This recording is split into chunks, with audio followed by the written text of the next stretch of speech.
베트남이 동남아 국가들에게 희망을 안겨주며 2022 카타르 월드컵 유종의 미를 거두게 되었습니다. 박항서 감독이 이끄는 베트남이 일본과의 최종 예선 마지막 10번째 경기 원정 경기에서 선제골을 먼저 넣으며 이변을 연출했고, 아쉽게 후반전에 실점을 했지만 끝까지 버티면서 일본을 상대로 무승부를 거두며 일본의 자존심을 짓밟아 버렸습니다. 박항서 감독 아닙니까? 네. 박항서 감독은 이미 아시안 게임에서도 일본을 상대로 승리했던 경험이 있었고, 일본 감독도 베트남을 경계했었는데 FIFA 랭킹 21위 일본이라는 팀이 랭킹 98위인 베트남에게 제대로 혼쭐이 난 것입니다. 이 경기로 베트남은 20년 만에 태국에 이어서 최종 예선 승점 4점을 얻게 되었습니다. 승점 4점이 기적의 승점은 아니지만 중국을 이기고 일본과 비기면서 동북아 국가들을 혼쭐을 내줬습니다. 경기 전부터 잡음을 만들었던 일본은 박항서 감독을 분노케 했는데, 박항서 감독은 결국 경기에서 통역사 없이 경기를 치러야 하는 초유의 상황이 되면서 매우 큰 위기였습니다. 거기다 원정 경기에 관중을 100% 수용하겠다고 했다 보니 일본의 홈경기 2점까지 더해지면서 베트남은 험난한 경기가 될 거라 예상했습니다. 하지만 경기가 시작되었을 때는 그런 분위기는 아니었습니다. 우선 일본은 관중도 채우지 못했습니다. 이미 월드컵 본선 진출이 확정되어서 그리 중요한 경기라 생각 안 한지 모르겠지만 일본은 승리를 한다면 조 1위와 포트 2까지 도전할 수 있는 상황이라서 베트남과의 경기는 매우 중요했습니다. 이런 결과는 이미 시작부터 조짐이 보였습니다. 일본은 베스트 멤버를 가동하지 않고 뭔가 1.5군 같은 라인업으로 베트남을 상대했습니다. 베트남으로서는 자존심 상할 일이지만 결과를 바꾸게 되면 더 강한 펀치를 날릴 수 있는 거죠. 네. 일본의 기량이 더 낮기 때문에 당연히 일본이 주도하는 경기가 될 것은 알았지만 예상보다 빈약한 공격력에 베트남 수비가 충분히 커버가 가능했습니다. 일본은 간절함도 없어 보였습니다.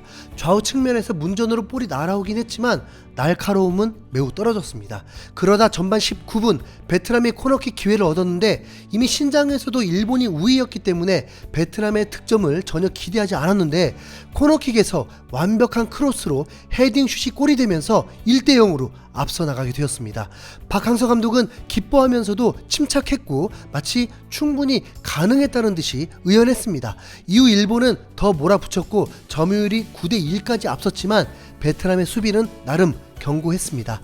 전반전을 앞서 나간 베트남은 후반 9분에 수비수 요시다 마야에게 동점골을 허용하고 말았습니다.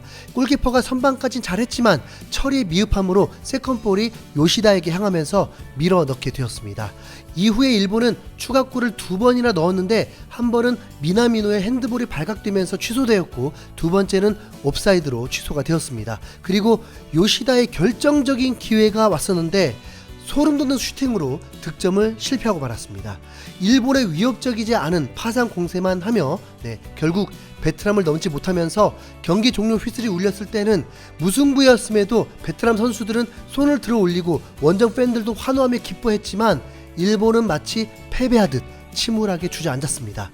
정말 꼴 좋은 모습이었죠. 박항서 감독이 자존심 상한다는 표현까지 하면서 원정팀에 대한 대우가 매우 형편없어서 실망을 했는데 제대로 갚아줬습니다. 일본은 최종 예선 첫 경기 홈경기 오만의 패배, 마지막 경기 홈에서는 베트남에게 무승부를 기록하는 굴욕을 맛보게 되었습니다. 베트남 현지 팬들은 그야말로 난리가 났습니다. 박항서 감독님이 또 한 번 기적을 만들어냈다. 박항서 감독님은 정말 특별한 분이다. 우리가 해냈다. 우린 아름답게 최종 예선을 마쳤다. 솔직히 이런 결과를 예상하지 못했다. 일본은 아시아 최강 같지가 않다. 우리는 매우 잘 싸웠다. 일본과 비긴 것은 중국을 이긴 것과 맞먹는다. 대단하다. 베트남 정신이 또 한 번 해냈다. 박항서 감독님과 재계약을 해서 또 최종 예선에 나가보자. 한일전과도 같았던 이 경기에서 박항서 감독이 열악한 환경과 기량의 한계가 있는 선수들을 데리고도 큰 업적을 세웠습니다. 4년 동안 베트남 축구를 부흥케 했던 박항서 감독, 그 마지막일지 모르는 경기를 정말 아름답게 장식해 주었습니다. 감사합니다, 박항서 감독님. 이상 흰수염 고래였습니다.